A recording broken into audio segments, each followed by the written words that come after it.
semuanya, sekarang kita udah ada di Day 3 Study Visit 2024. Hari ini kita mau ke Embassy of Canada, Embassy of Singapore, dan juga kita bakal ke ASEAN Secretariat. Ikutin terus ya vlog kita.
Sekarang kita lagi berada di Embassy of Canada di Jakarta.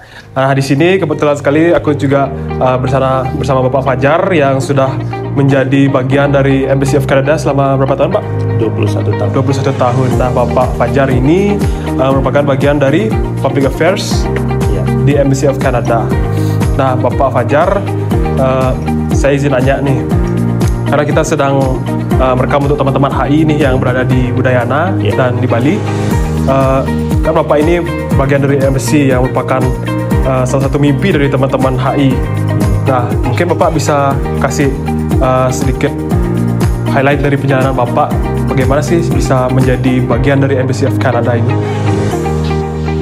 Jadi sebelumnya saya itu kuliah di bidang komunikasi massa. Setelah lulus, kebetulan saya berkesempatan ikut program pertukaran Kanada dan Indonesia. Jadi saya berkesempatan merasakan tinggal di Kanada dan kemudian berinteraksi dengan orang-orang Kanada selama program itu. Dari situ saya merasa terinspirasi. Kalau ada kesempatan saya ingin kerja untuk Kanada, tidak harus untuk kedutaan, tapi untuk Kanada, karena saya ingin mengembangkan kemampuan saya, skill saya setelah Kanada dengan berbaik hati menerima saya. Nah, kebetulan beberapa tahun setelah saya lulus ada kesempatan untuk bekerja di kedutaan usaha Kanada yang berhubungan dengan latar belakang pendidikan saya. Kemudian saya melamar dan selama mengikuti proses akhirnya diterima di bagian Public Affairs atau hubungan masyarakat. Dari situ ya saya kemudian juga semakin mengembangkan skill saya gitu, karena Public Affairs ini lebih luas dari hubungan masyarakat ya. Jadi selain ada unsur komunikasi juga ada unsur advokasinya banyak di situ. Dan ya tidak terasa sudah 21 tahun ya. Baik, terima kasih Pak Fajar, sangat luar biasa sekali cerita dari beliau ini. Mungkin untuk supaya teman-teman juga bisa tahu, kalau untuk sekarang daftar di program pertukaran dengan Kanada itu bisa dari mana, Pak? Jadi kalau program pertukaran dengan negara asing itu masih terus berlanjut di bawah Kemenpora ya. Kalau dengan Kanada sendiri saat ini sudah tidak berjalan lagi, tapi masih ada dengan negara Australia, dengan ASEAN dan juga beberapa negara lainnya. Jadi seperti itu, silakan menghubungi di dinas pemuda dan olahraga setempat ya. Oke, terima kasih Bapak. Juga tadi disebutkan di sini bahwa kita juga bisa belajar di Kanada ya, Pak. Itu juga bisa teman-teman lakukan kalau misalnya kalian tertarik untuk kedepannya belajar di Kanada dan bisa berhubungan dengan Kanada melalui apa nama situsnya, Pak? Jadi bisa mengikuti info-info terbaru mengenai pendidikan di Kanada itu lewat educanada.ca. Kalau yang berhubungan dengan Indonesia bisa follow kita di Instagram di @canadaindonesia. Nah, itu teman-teman bisa di note ya buat kedepannya. Oke, terima kasih Bapak Fajar untuk kesempatannya kali ini. Sekian teman-teman, bye-bye.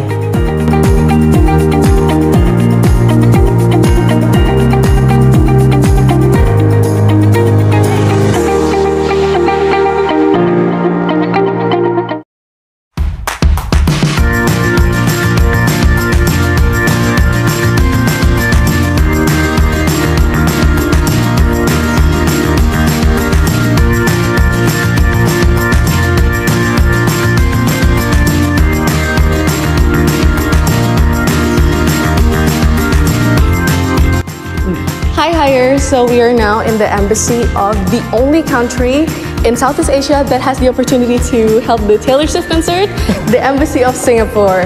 So, may I know your Boy. This one. Yeah. Okay, my name is Daniela. So I want to ask a few questions. Just like a simple chit Yeah, chat. of course, of course. So how long have you been in Jakarta? I've been in Jakarta for almost a year. I was learning Bahasa Indonesia for a few months. Then after that, I started work here. Okay, has been in Singapore, has been in Jakarta for a year. Is there any thing in Jakarta, perhaps the food, the place that makes you feel homesick, like makes you want to go back to Singapore? Maybe you could tell us a maybe the little traffic. bit. Oh, the Maybe the traffic. traffic. I think the traffic in Singapore is a bit better. Sometimes when I have to wait in the car for a peak hour, sometimes I miss Singapore. But apart from that, it's been great. So yeah. So I feel like Jakarta and Singapore has pretty much in common, like the buildings, Yeah. maybe the ambience of the city is not that Yeah. different, right? And I'm really interested in knowing more about Singapore. So in Singapore, there are a lot of places that is very intriguing to visit. The Merlion statue, That's the right. Universal Studios, and also the garden at the bay. Yes, yes. Maybe you have some kind of recommendations for us if perhaps some of the hires wants to go to Singapore, some Sure. places that maybe underrated, places that not much people know. Yeah. Maybe you have some recommendations for us? Of course. So I mean, Danila has mentioned, you've mentioned some of the more common places. I think if you want to, if you want to say enjoy more of the outdoors in Singapore, which you don't think of normally when you think of Singapore as a city, you can go to the Green Corridor, where you can cycle from end to end in the island. I think it's more than 20 kilometers. It's a nice green path through our housing estates, through some of our urban buildings, our business districts as well. Apart from that, I mean, if you're a bit more adventurous, you can also try to go on Ghost Adventures as well. We have that in Singapore also, in more some of the historical places. Last, actually, if you want to see more of nature, even beyond the island of Singapore, you can take a boat out to some of our smaller islands. Our very popular destination is Pulau Ubin. So that is, I think, maybe 30 minutes boat ride away. You can go there, you can see we have nature reserves, we have swamps. It's very un-Singapore, but it's still part of Singapore, and I think it'll be quite an interesting experience. Yeah. Alright, that is amazing. So And make sure to try the food. And make sure to try the okay. food as well when you go to Singapore. That's a big part of visiting there. Yeah, Sure, sorry. sure. Yeah. Okay, so that all for hires. If you want to visit Singapore, you can visit. There are so many tourism places. If you are adventurous, you can go here and there. If you want to enjoy nature, there are a lot of places to explore in Singapore. So thank you, sir, Yeah, thank you for so much, having Vanilla. us. It is Yeah. such an honor for us to came here and have a little chit chat for you. Yes. For both Very of happy- us. very happy to have you. Yeah. Thank you Yeah. so much, and see you. Bye.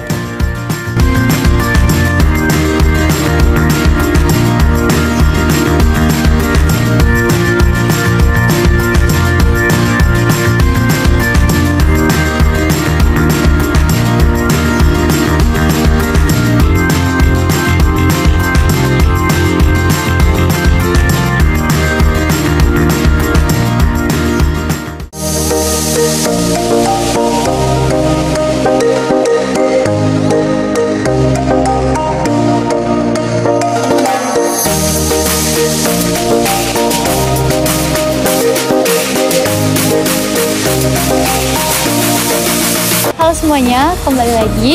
Jadi ini adalah perkunjungan terakhir di hari ketiga. Kita ada di Sekretariat ASEAN bersama Kakak Andi. Jadi boleh nih Kak, kita tanya-tanya sedikit. Mungkin Kakak udah bekerja di Sekretariat ASEAN berapa lama ya Kak? Saya dari 2018 Januari. Jadi kalau per hari ini sudah 6 tahun lebih di Sekretariat ASEAN. Sudah 6 tahun lebih ya Kak. Mungkin berarti pengalaman Kakak juga sudah lumayan banyak ya di Sekretariat ASEAN ini. Mungkin bisa diceritakan sedikit Kak? Oke. Ini kedua kalinya saya bekerja di organisasi internasional. Sebelumnya saya juga bekerja di organisasi ASEAN cabang lainnya. Tapi kalau sekarang saya masuk di Sekretariat ASEAN, kurang lebih yang saya temui dari 2 kali bekerja di Sekretariat di 2 organisasi internasional, rata-rata sama ya. Jadi kita harus siap dengan yang namanya multicultural work.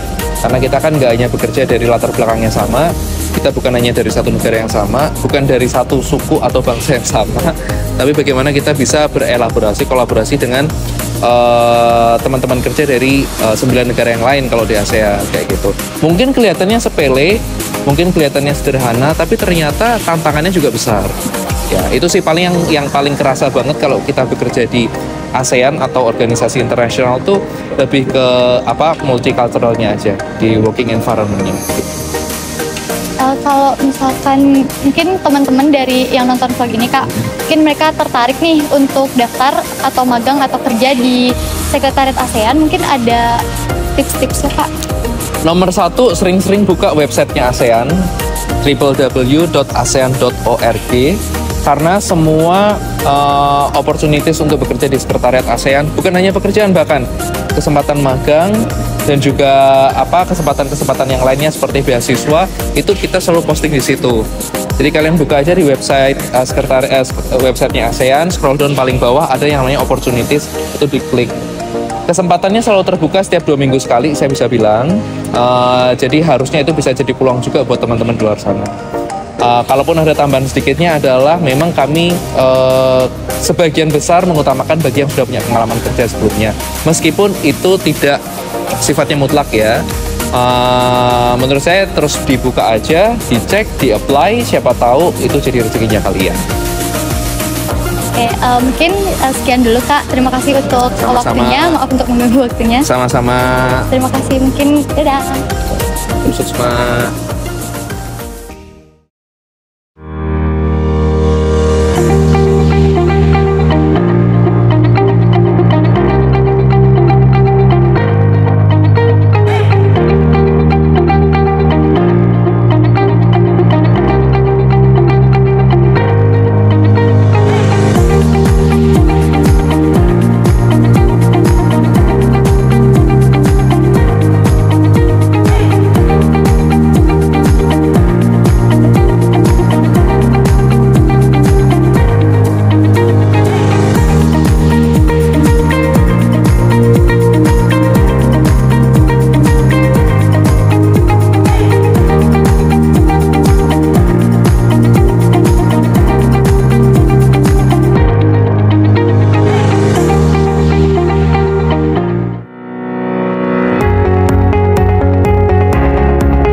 Kita udah kayak tomat nih.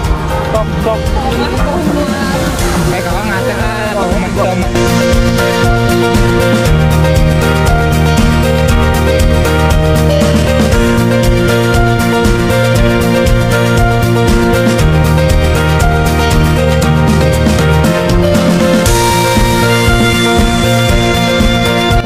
Hai guys, balik lagi sama kita berdua. Nah, jadi kita hari ini udah nyelesain semua kunjungan farm dan sekarang kita lagi ada di BMI. Untuk teman-teman yang lainnya sih udah pada jalan-jalan semua ya. Kita nyebar, ada yang naik kereta gantung dan ada yang cuma jalan-jalan ya, ngeliat-liat lah. Dan sekarang kita mau naik sepeda.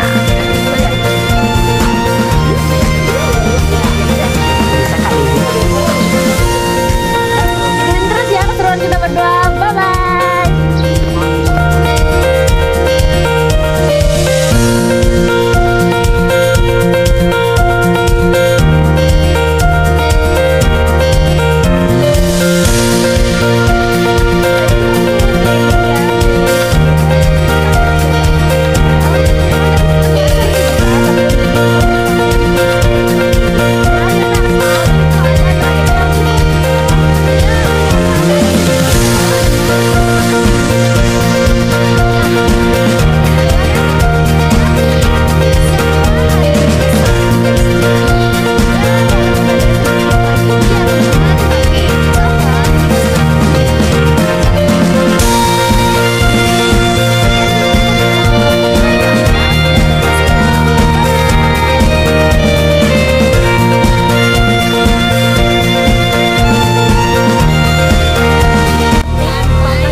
Apa? Dia baik.